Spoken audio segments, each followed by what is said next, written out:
আমার প্রথম স্ত্রী আমার রাইখা পোলাপান ফালাইতে আমার বাবার মার কাছে ফালাইতে বিদেশ গেছে গা 4 বছর বিদেশ রয়েছি। তারপরে আমি 1 বছর পরে বিয়ে করছি, বিদেশ যাওয়ার 1 বছর পরে আমি বিয়ে করছি। হেঁটে করে একটা বাচ্চা হয়েছে, সেটা বয়স 4 বছর, ঠিক আছে। হেটার লাগিয়া এখন আমার বউ মামলা করছি, আমার জন্য মামলা করছি। মামলাতে আমি জাবিনে বাড়ি আইছি। এখন আমি বাজারও যাইতেছি, আমি রাজমিস্ত্রি কাজ করি। আজকে আমি একটা বিল পাইছি, ঠিক আছে। আমি 2 লাখ বাজার করাম, 3700 টাকা ছিল আমার কাছে। এই 3700 টাকাও নিছে। আর আমার 10-15 জন ফোলাপান আইসা আমার ডাইকা নিছে, কাকা একটু ম্যাচটা দেন। গেছি ম্যাচ দেওয়ার লেগে, আমার ম্যাচ নিয়ে গেছে, আমার টাকাটাও নিয়ে গেছে। নিয়ে গিয়ে আমার ম্যাচ শুরু করছে। এটা নেতৃত্ব দিছে আমার ছেলে আবিদ, আর ওই লোকা জিহাদ ওই লোকা আমার বাইরের পোলা। এরা 2টার নেতৃত্ব দিছে। যা শ্রীপুরতে ট্যাংরাতে এনতে এনতে কিশোরগঞ্জ আনছে, আইনা আমার মারধর করছে। তোমার নাম কি? মারো। পিতার নাম কি? হ্যাঁ, হাফিজউদ্দিন। বাড়ি কোথায় তোমার? এমসির বাড়ি। এখানে কেন আসছো? এখানে আসছি, আমার এক ছোট ভাই আমার মেসেজ এসে চলো ঘুরাই। পরে আমি এনে আসছি, পরে দিই আমি আরো 2 জন নিয়ে আসছিলাম। পরে নয়সা দিই যে তারা মারার এত আছে। পরে আমি ওই 2 জনটা ফাটাই দিছি, দেন তারা ঝামেলা করবো, আমি তা করে লয়ে আয়ামনি। পরে তারা এই কাকু যাইতেছে, এদিক দিয়ে যে এরা খেত দেওয়ার নাম ছিল যাইতেছে। পরে তারা ডাইকে আনছে, কী করছে, আমি হ্যাঁ আর আরেকজন এই সাইডে পড়ছি, যে মোর স্টেশনে যেন পড়ছি। পরে অনেকক্ষণ কাকুর লগে কথা বলছে। পরে হঠাৎ মায়ের শুরু করছে, আমরা দূরেতে দেখছি। প্রথম মায়ের কারা শ্বশুর? আমার খালারে আজকে দুপুরে আর কি, দুপুরে না বিকালে মারছে। তারপরে খালারে আর কি 2-3 বার মারছে আগে। কেডা মারছে? খালু। তোমার খালু বলতে দাও। পরে আপনার পরে আমার খালা আমার ফোনটা কইছে যে আমার তো মারে, আমার খালা আমার অনেক ছোটোবেলাতে পালছে মার মতন। আমার আম্মু অনেক ছোটোবেলা বিদেশ গেছে, আজকে মনে হয় প্রায় 13-14 বছর হয়েছে। উনি পালছে, মার লাগে, খারাপ লাগে। তারপরে তারে মা মাইনা নিছে আর কি। তারপরে আর কি তার মারছে, কি আমার কষ্ট লাগছে। পরে তার আমার দিছে, আমি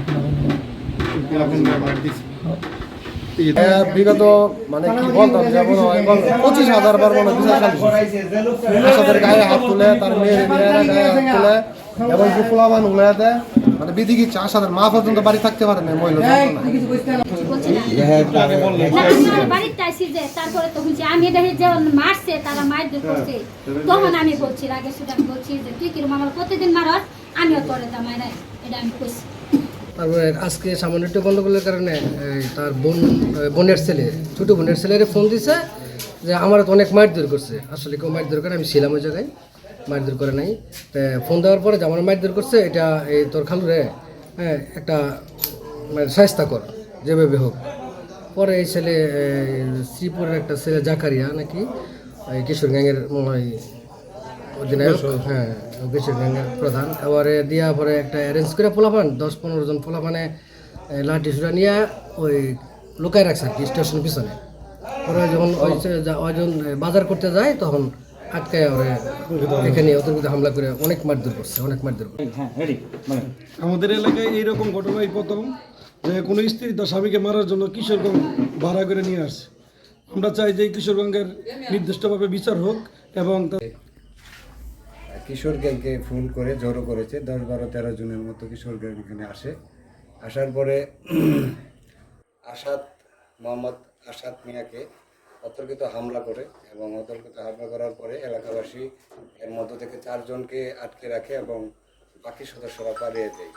তৎক্ষণাৎ আমি শ্রীপুর মডেল থানা ওসি সাহেবের সাথে যোগাযোগ করি, এবং এর মধ্যে বিভিন্ন সংবাদ কর্মী ভাইয়েরা আমার কাছে ফোন করে ওনারাও খবর পেয়েছে, এবং বিভিন্ন সময় সংবাদকর্মীরা এখানে উপস্থিত হয়ে ঘটনার সত্যতা যাচাই করে, এবং শ্রীপুর মডেল থানা থেকে এখানে পুলিশ উপস্থিত হয়ে তাদেরকে থানায় নিয়ে যায়, এবং আমরা এলাকাবাসী এর সুষ্ঠু তদন্তের মাধ্যমে সঠিক কিশোর গ্যাংয়ের সঠিক বিচার দাবি করছি।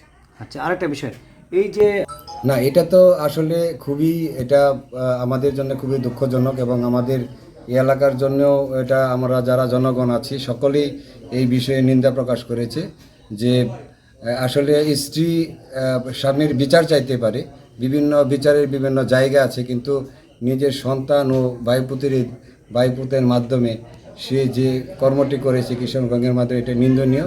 আমরা এর দুঃখ প্রকাশ করি এবং নিন্দা জ্ঞাপন করছি।